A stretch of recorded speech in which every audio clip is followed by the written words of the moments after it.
अस्सलाम वालेकुम viewers, this is Mohammad Shahzeb और आप देख रहे हैं मेरा यूट्यूब चैनल। आज हम बात करें कि दुबई में अगर आप एक रेडी प्रॉपर्टी बाय करते हैं तो आपको किन चैलेंजेस को फेस करना पड़ता है और आप अपनी प्रॉपर्टी कैसे बाय कर सकते हैं, किन स्टेप्स को आपने फॉलो करना है और वो कौन कौन से स्टेप्स हैं और आपने किस किस तरीके से उन सबको डील करना है। फर्स्ट स्टेप है आपका प्री अप्रूवल। आपने अगर अपना जो बैंक का मॉर्गेज अप्लाई करना है अपनी प्रॉपर्टी को बाय करने के लिए, जिसमें आपको 80% बैंक से मिलेगा, 20% आप खुद से पे करेंगे, तो आपका फर्स्ट स्टेप आएगा प्री अप्रूवल, जिसका स्टार्ट होता है आपके कुछ डॉक्यूमेंट्स के साथ। आपका पासपोर्ट चाहिए, आपके एमरेट्स चाहिए, आईडी चाहिए, आपकी जो है वो सैलरी स्टेटमेंट चाहिए 3 to 6 मंथ्स की, सैलरी थ्रू WPS आपके अकाउंट में आ रही हो। मिनिमम सैलरी की जो रिक्वायरमेंट है वो 10,000 दिरहम है, क्योंकि उससे कम पे आपको मॉर्गेज मिलना बहुत मुश्किल है। और इसके अलावा जब आप अपना फर्स्ट स्टेप प्री अप्रूवल का आपका आ जाता है, जैसे कि आपके प्री अप्रूवल के लिए आप क्वालिफाई करते हैं, आप मॉर्गेज के लिए क्वालिफाई करते हैं, तो आपका प्री अप्रूवल आ जाता है। वो उस सूरत में बैंक आपको एक PDF सेंड कर देता है कि इतनी अमाउंट की आप प्रॉपर्टी बाय कर सकते हैं। उसके अंदर मेंशन होता है कि आपकी जो फाइनेंसिंग वैल्यू है वो इतनी होगी और बैंक आपको इतना फाइनेंस कर सकता है। अगर आप यूएई रेजिडेंट हो तो फॉर श्योर 80% आपको बैंक फाइनेंस करेगा। ये रहेगा आपका फर्स्ट स्टेप।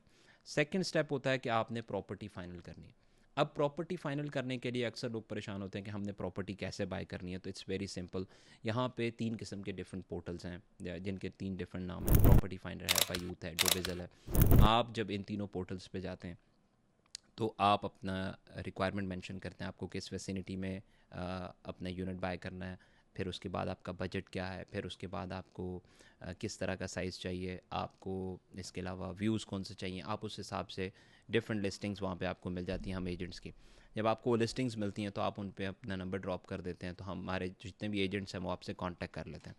तो इस तरीके से आप अपनी जो फेवरेट प्रॉपर्टी है वो जब आप देखते हैं, आप फिर एजेंट के साथ व्यूइंग करते हैं। व्यूइंग करने के बाद आप उस प्रॉपर्टी को मतलब आपने अपने हिसाब से आपने उसके ऊपर माइंड बना लिया।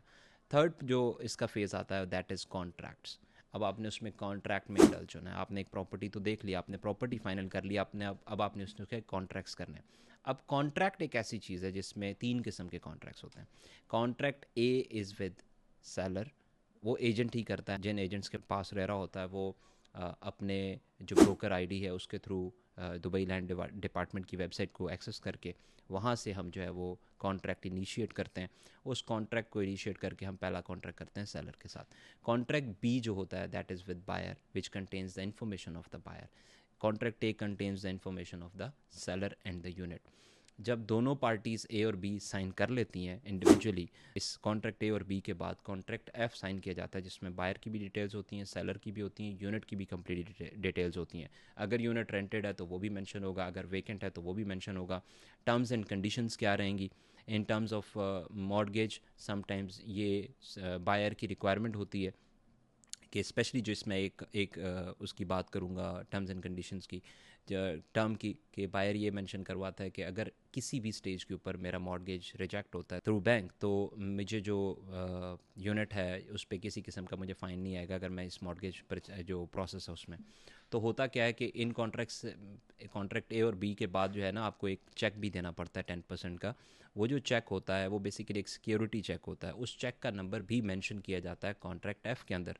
तो जो बायर है वो ये वाली क्लॉज इसलिए डलवाता है कि वो वाला जो चेक है वो कॉन्फिस्केट ना हो इन टर्म्स अगर मेरी इन टर्म्स ऑफ कि अगर मेरी जो मॉर्गेज है वो रिजेक्ट हो जाती है बाय बैंक। तो अगर मॉर्गेज स्मूथली जाता है तो वो check on the date of transfer आपको वापस कर दिया जाता है। तो थर्ड फेज़ में जो थर्ड स्टेप है इसमें आप प्रॉपर्टी को फाइनल करते हैं और आप कॉन्ट्रैक्ट साइन कर लेते हैं। तो फोर्थ जो स्टेप है इसमें दैट इज़ इवैल्यूएशन। जब आपने यूनिट फाइनल कर लिया, आपका कॉन्ट्रैक्ट साइन हो गया, आपने अपना सिक्योरिटी 10% का सिक्योरिटी चेक दे दिया, अब आपका एवैल्यूएशन प्रोसेस स्टार्ट होता है। एवैल्यूएशन बेसिकली एक थर्ड पार्टी करती है जो कि बैंक के बिहाफ पे आके उस यूनिट की एवैल्यूएशन करती है, जो जिसका मकसद सिर्फ ट्रांसपेरेंसी होता है कि जो अमाउंट कॉन्ट्रैक्ट ऐप में मेंशन है क्या ये प्रॉपर्टी वाकई उतने की है या नहीं है। जब आपकी एवैल्यूएशन हो जाती है तो इस एवैल्यूएशन की भी एक फ़ी होती है। जितने भी आप जब भी मॉर्गेज पे प्रॉपर्टी बाय करेंगे, बाकी सभी के सभी एक्सपेंसेस आपके हैंड ओवर जिस दिन आपका ट्रांसफ़र है उस दिन आपने पे करने हैं, लेकिन जो इवैल्यूएशन की अमाउंट है वो आपको उस दिन पे करनी है जिस दिन आप इवैल्यूएशन रेज कर रहे हैं। ये सिर्फ वाहिद फ़ीस है, जो वो एक अकेली फ़ीस है जो आप ट्रांसफ़र वाले दिन से पहले पे करते हैं, बाकी सारी की सारी फ़ीस आप ट्रांसफ़र वाले दिन पे करते हैं। अब एवैल्यूएशन हो गई, एवैल्यूएशन आपकी अगर पॉजिटिव आ जाती है, मिसाल के तौर पे 1 मिलियन का यूनिट था और एवैल्यूएशन प्राइस आती है 1.1 मिलियन, तो बैंक हमेशा लोएस्ट अमाउंट को उठाता है और आपको उसी हिसाब से फाइनेंस करता है।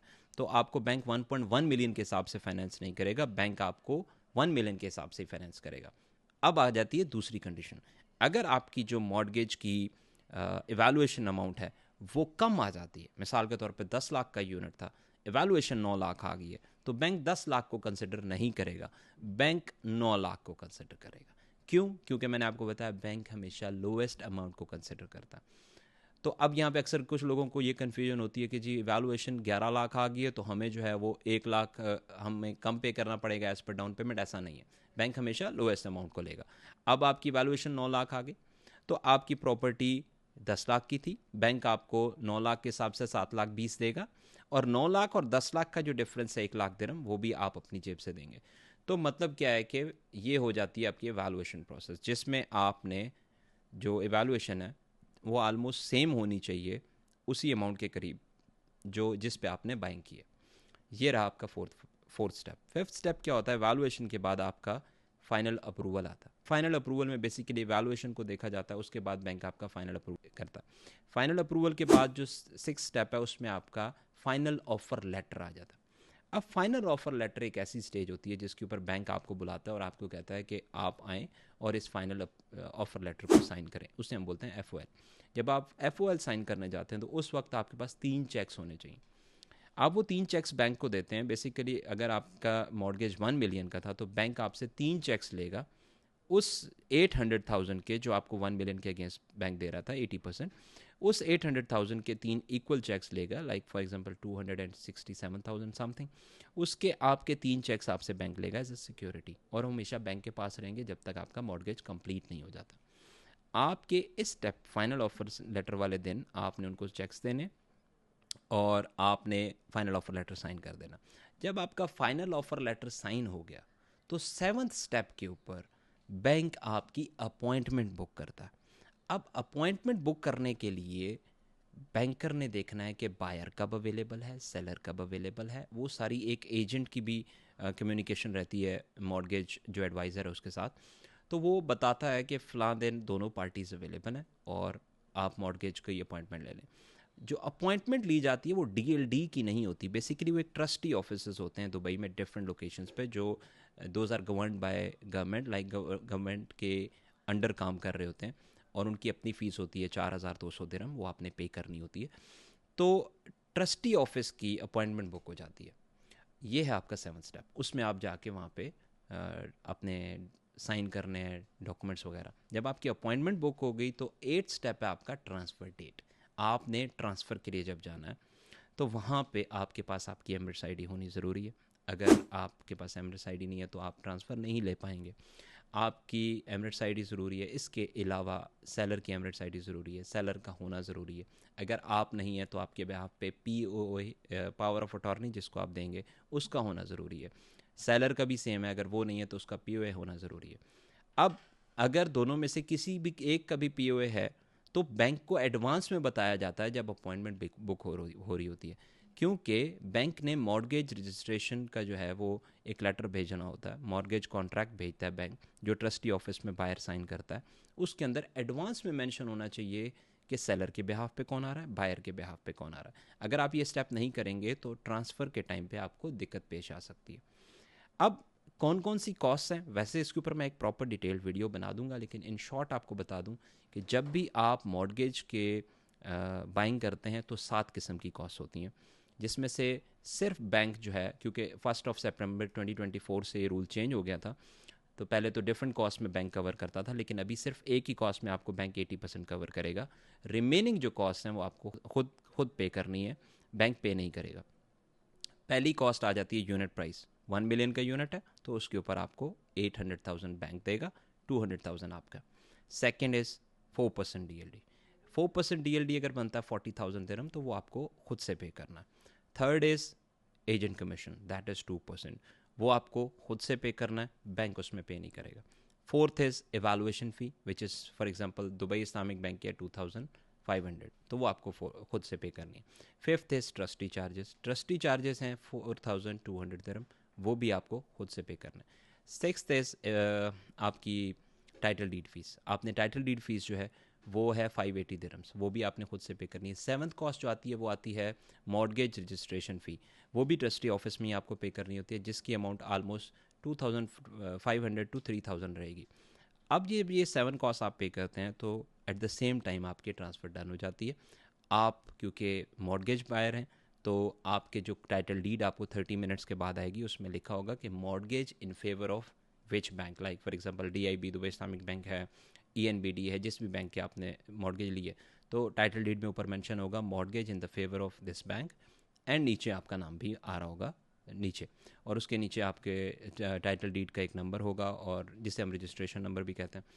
और ये आपका रहेगा 8 स्टेप, जिसके अंदर आपने प्रॉपर्टी ले लेनी है, आपका ट्रांसफ़र हो जाना है। 9th step is hand over, वो आप अपने एजेंट के साथ जा सकते हैं, प्रॉपर्टी दे सकते हैं। कीज़ आपको on the time at the time of hand over मिल जाती हैं, सॉरी ट्रांसफ़र मिल जाती हैं, आप वो कीज़ ले लेते हैं।